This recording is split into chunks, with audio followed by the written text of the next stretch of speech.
Currently, last night we had an incident involving a suspect that had a felony arrest warrant. Officers attempted to serve that warrant at a location where he was known to be at or reside at. Upon officers' arrival, the suspect saw them and took off running. Officers identified him as a person with a warrant and continued to chase after him. During the chase, one of the officers went to tase the suspect. That suspect turned around with a weapon in his hand and fired at one officer. Luckily, at that time, that officer was not hit, took cover and returned fire at the suspect. The suspect was able to dive into a wood line and take cover.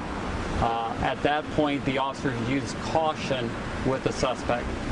Unfortunately, the suspect then came out at a different location of the wood line where another officer was at and surprised that officer and fired several rounds at that officer.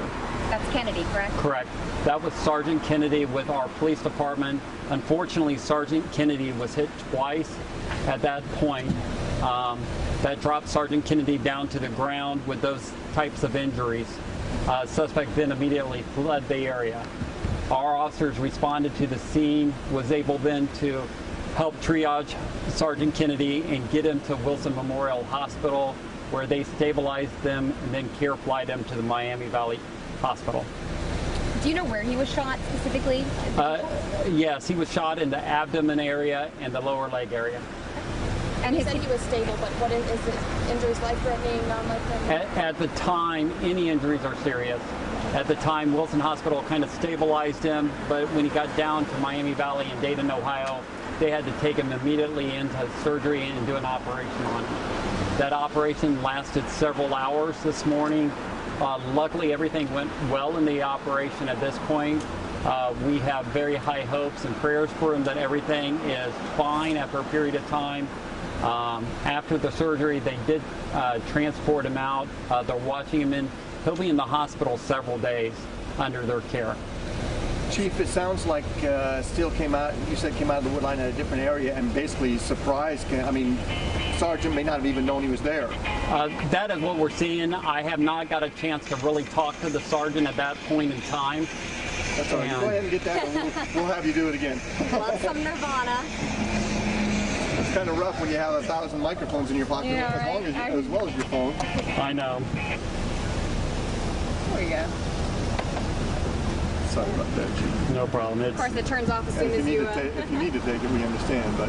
Well, like I said, this phone has been going non-stop, as you can tell. Okay. So we're just going to have you tell us a little bit more. It sounds like Steele, when he came out of the wood line that second time, or kind of surprised Sergeant Kennedy. He may not have even known he was there. Correct. At the second time when he came out of the wood line, it appears that he did surprise the officer at that point. We're dealing with very dark conditions with a ridge line of forestry, culvert area where somebody can come out. At this point, with Sergeant Kennedy really going straight into surgery, we haven't been able to get a good statement for him. The priority was about him getting medical life care and treating that at that point.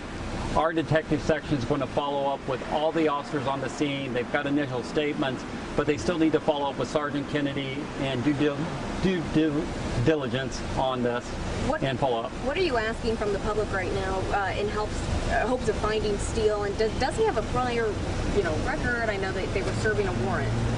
Yes, he does have a prior record on that. What we really ask for the public is we want to resolve this as peacefully as possible. We understand this was a very bad incident. I understand that right now we have officers hurting. But I still would like to reach out to Brandon and get him to turn himself in, whether it's in the Sidney Police Department or another police department or sheriff's department, because the end result is we don't want to see any more violence with him or citizens at this point, because enough damage has already been done. So from the community standpoint, we really like to reach out to the community. If they know him or are able to contact him, talk to him to have him turn himself in. And again, he can turn himself in at any law enforcement agency. So if he's worried about coming here, it doesn't have to be here. Just turn himself in, he'll get legal representation, and we can end this peacefully versus having a standoff or possibly an innocent bystander get hurt or another officer or himself getting hurt. Chief, how are you feeling after this entire thing unfolded, I'm sure this has to be very difficult for you that one of your own is injured. Well, when you look at it as law enforcement is a very dangerous career. When you look at the lifespan of an officer, we die 21 years earlier than the average citizen. When you look at the number of officers that die in the line of duty every year, we're averaging about 350 officers from ambushes to heart attacks to traffic offenses. We're losing too many officers to preventable items. These officers are members of our family that's sworn to uphold.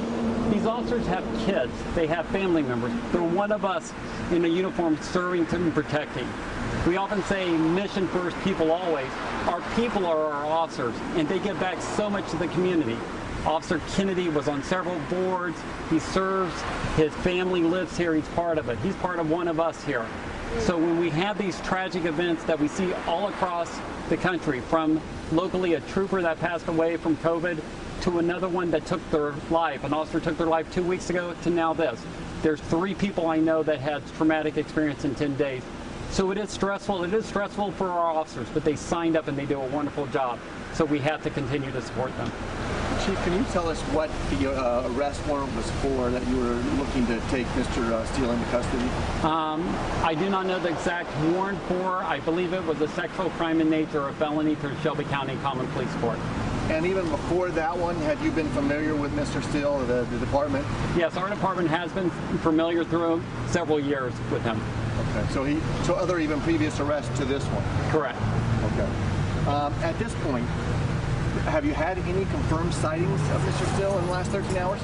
We are gathering information, but nothing confirmed where we can say we actually saw him at a location. We're working diligently with talking to family members, friends, anybody that is willing to talk to us.